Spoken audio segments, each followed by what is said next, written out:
he's known as a man of very few words. He was at a dinner party. Somebody sitting next to him said, "Hey, I made a bet that I could get you to say more than 3 words." And the response was, "You lose." Welcome to Philly Tech Connect podcast, where Philly's tech minds meet. CEOs, developers, dreamers. This is your space. Each week, we explore the journeys of tech innovators. Join us and be inspired. Hey everyone, Dave here with another episode of the Philly Tech Connect podcast. Today I'm speaking with Mr. Mike Martin, who generously had me on his podcast, and now I get to return the favor. Mike is a TEDx speaker. He is the author of a book that's coming out called The Self-Fulfilling Formula, which we're going to talk a lot about today. He runs a podcast. He has decades of experience in tech. He's a coach. What doesn't he do? Mike, how you doing, man? I'm great, Dave. Thank you so much for having me on. It's my pleasure. I love when I can reciprocate someone else's generosity. So thank you for giving me the opportunity to do so. You have a book coming out on June 15th. And if I'm not mistaken, we can see it right now in the background. It's called The Self-Fulfilling Formula. Tell us about it. What's the book about? What prompted you to write it? Yeah, absolutely. So I had an opportunity to give a TEDx talk recently. That was back in March. I gave that. It's up on YouTube under the TEDx Talks. And when I got that opportunity, I was actually already writing a book about consulting and more tech focused. But I thought when I got the opportunity to do TEDx that I needed a book that was more appealing. And since I've started my own company with top-down strategies, I am much more focused on helping other entrepreneurs grow their business. And so that's where I knew I could create a book around helping mindset and helping getting execution done. So, and really this came about because I myself lived a self-fulfilling prophecy when I was younger. Quickly tell the story that when my parents took me to the first day of kindergarten, my father told my kindergarten teacher, we've had Michael's IQ tested. It's very high. Expect him to be an excellent student, maybe the best one in your class. The only catch was that my dad just completely made that up. It wasn't true. He made this up. And so the teacher believed him, and imagine the millions of tiny things that both I believed because of this and the teacher did, and it created that self-fulfilling prophecy. And so I decided to draw upon my experience in tech and entrepreneurship and building businesses and my current work as a business coach, and I put it together. And briefly, the self-fulfilling formula is mental fitness, execution fitness, and social fitness. Those are the 3 things that really take it to thrive in this world and in your business.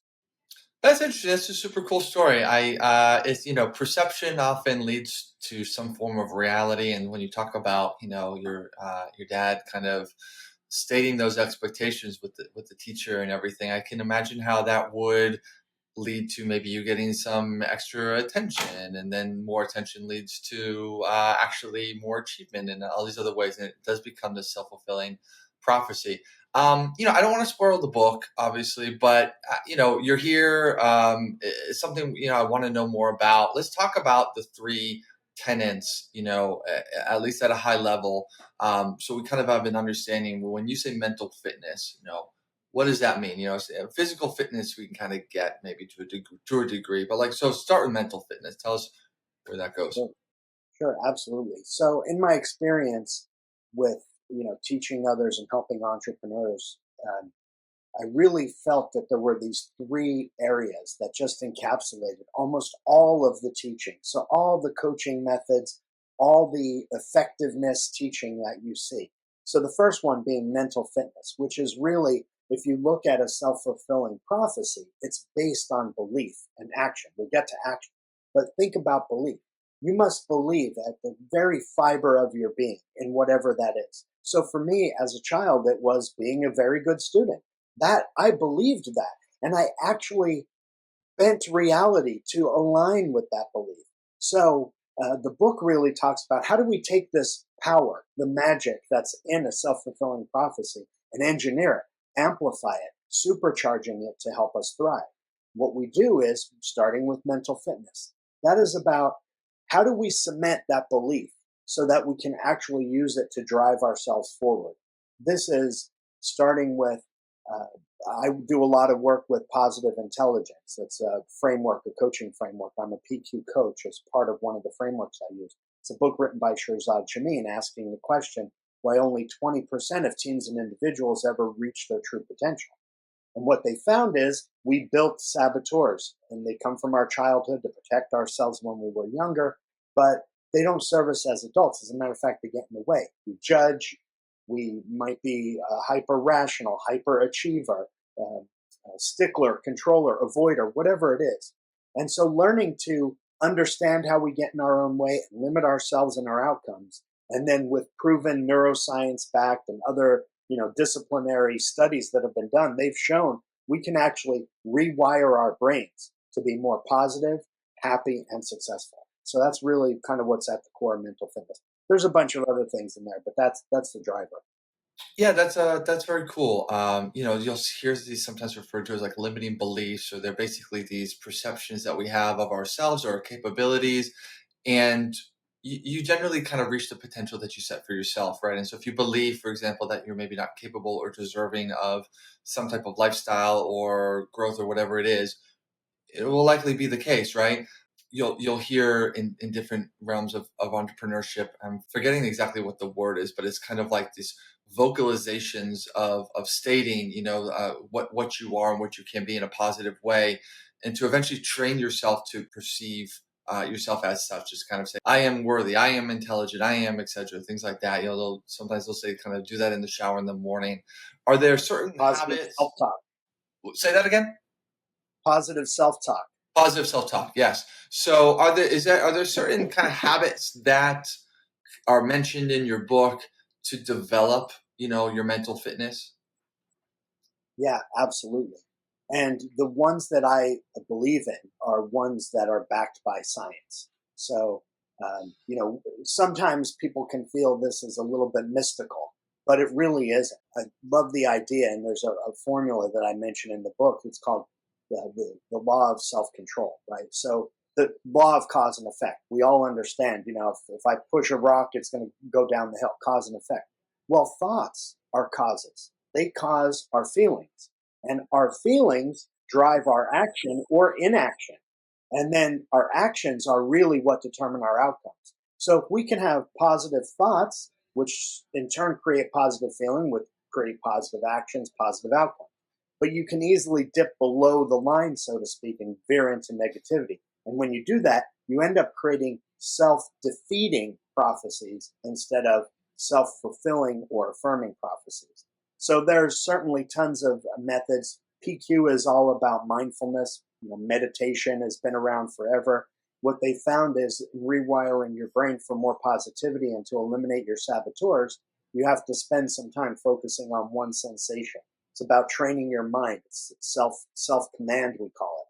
How do I command myself to realize, I'm getting hijacked by a behavior that I'm not in control of? A negative saboteur is creeping in. Let me catch that and move forward with a positive thought or action in spite of it. Tell me a little bit about the process of writing a book. There's obviously many people that, maybe think that they might want to write a book one day, but we're not necessarily a trained author, but, you're an intelligent individual, you're articulate, you have experience, you want to express, your ideas, but you haven't probably taken lots of courses on creative writing and things like that. So, I don't know if this is the first book that you've written, but, tell us a little bit about what the process was like, maybe if there were any surprises or challenges that you came across along the way. Yeah, absolutely. So it's a little meta, but right, the techniques that I describe in the book are those very techniques that I used to accomplish the writing of the book, right? So I spent 30 years in tech as a management and IT consultant, helping large companies implement. And as you can imagine, I've done a lot of writing in my career, writing procedures, requirements, documents, all that stuff that we do. And so I feel I've had a lot of experience writing, but the undertaking of a book is a totally different thing. And one of the things that I talk about, and I'm a firm believer in, is you have to take massive action, right? So this was my first book. The Self-Fulfilling Formula is my first book. And I created that prophecy. I said to myself, I'm going to write a book. I am an author. And I believe that. And to be an author, you have to do something, which is write. You have to write massive amounts, right? I think that book is probably like 60,000 words. So to write a book of any substance, you have to write a lot because it's not all going to be good. And so I got in that habit of, I told myself I'm going to write a minimum of 500 words a day. And if I'm not getting to it, even if it's late in the day, I could sit down and write 500 words and I've met my goal. But what happened most of the time is I wrote much more than 500 words a day. So it's about that consistent, correct action, which really enabled me to write the book. But we can use that same formula to solve anything, to grow our business, to land more clients, to create a new service offering.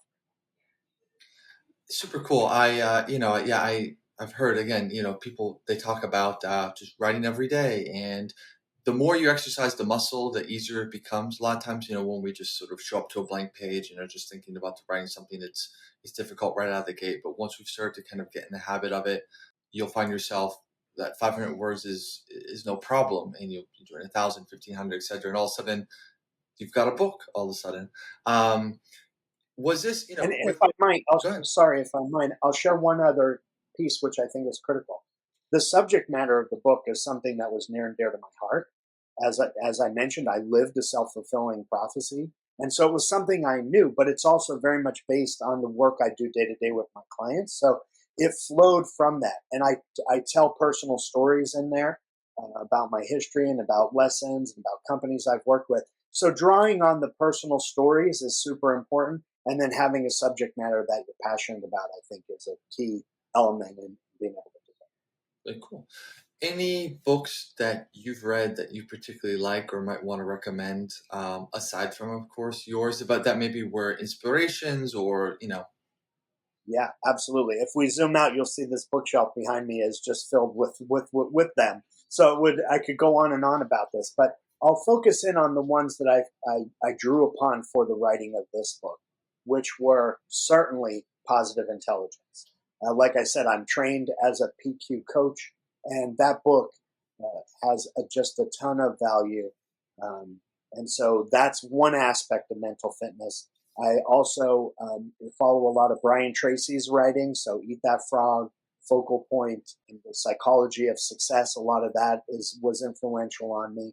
And then in terms of social fitness, one book to me just stands above the rest, which is Never Eat Alone by Keith Ferrazzi. Just love that book. That was a big influence in part of my social fitness constructs in there. As was, it's not a book, but the TED Talk about the Harvard study on adult development, and some of the writings there. And yeah, I mean those are the primary ones that come to mind. Yeah, I can second at a minimum the Never Eat Alone book. I read that years ago, and I have eaten alone since then. I'm not gonna lie, but I think about that sometimes. I go, Sure. why didn't I pull somebody into this experience with me? And I do believe that it has pushed me to be more social and to improve a bit of my kind of networking, and to see moments as an opportunity to share an experience with someone else and learn about them and things like that. So that was a great one. Let's just shift gears for a minute and about the TED Talk. Because that's also equally as interesting as writing a book. It's a little different medium. You have to think about, obviously, the length of your speech is going to be, you're going to have less time, I guess, to deliver value and to deliver the concept, and you have to be more choice about the words and examples you use. Did you find that more or less difficult than writing a book, and just in general, how was that experience? Yeah, I truthfully approach them somewhat together. The one thing that I learned about the TED Talk is editing. Right, like you said, you have a time limit. TED Talks are not need to be less than 18 minutes. And so my first draft of my talk was pretty long, and I had to really focus in on economy of language. How do I say in the minimum amount of words, yet still keep the impact and keep the information in it? And that was a very, very enlightening experience, actually. I often talk about my desire and my constant striving to have high quality communication. There's a quick story I love, which is from former president Calvin Coolidge. He's known as a man of very, very few words. And so I think he was at a dinner party. Somebody sitting next to him said, "Hey, I made a bet that I could get you to say more than 3 words." And the response was, "You lose," which is it's just so perfect. It's less than 3 words and it packs a heck of a punch.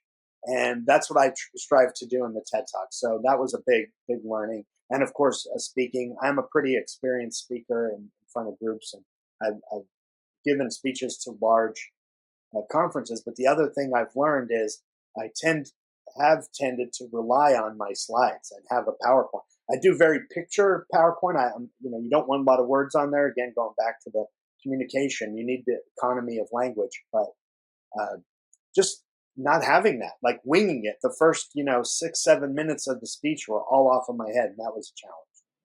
Yeah, I love the focus on the efficiency of words. In marketing specifically, so much emphasis in the last couple of years has been on just kind of creating like long form content, and just sort of what more words can we include in this article? And I think as in this drive to, create a 1,500, 2,000 word, 2,500 word article, whatever it may be, we've forgotten about like the efficiency of words, and to make sure that there's value throughout, and that we're not just padding it with unnecessary examples or stories, or just the way in which we phrase a sentence is just longer than it needs to be. I spent some time doing comedy writing for a little bit, just as like a hobby, and you're trying to make sure that you don't get too far and space out the laughs, and so there's a lot of emphasis on the deliverability and the efficiency of the words, because if you start to kind of go on too long of a rant, people go, "I haven't laughed in a while. I don't think this guy's any good." So it has its place as well. Mike, for people that want to learn more about you, your book, the philosophy, the self-fulfilling formula, where should they go? Yeah, absolutely. My website is the best place, topdownstrategies.com. You'll find all the links there. I'm also on LinkedIn. I do have this common name, though, Mike Martin, so sometimes it can be tough to find. So topdownstrategies.com is your best bet. You'll find all my social links there. So, and there will be resources for free that deal with some of the stuff from the book, and you'll find a link to order the book there too. It's available on Amazon. And then you can find the podcast that you were so nice to come on, linked there as well, which is available on all your podcast platforms. Awesome. Yeah. And you've also joined the Philly Tech Entrepreneurs community, so you're available in the Slack channel as well. Thank you so much, Mike, for being a part of the show. Best of luck on the upcoming launch, and looking forward to more content from you in the future. Dave, thank you very much. Really appreciate it. Thanks. That's all for today's episode of Philly Tech Connect. Join our community at phillytechentrepreneurs.com. Special thanks to our sponsor, shortlist.io, a digital marketing agency specializing in top-notch link building, content strategy, and web design. Stay innovative, Philly, and see you next time on Philly Tech Connect. A Lifetime Value Media Production.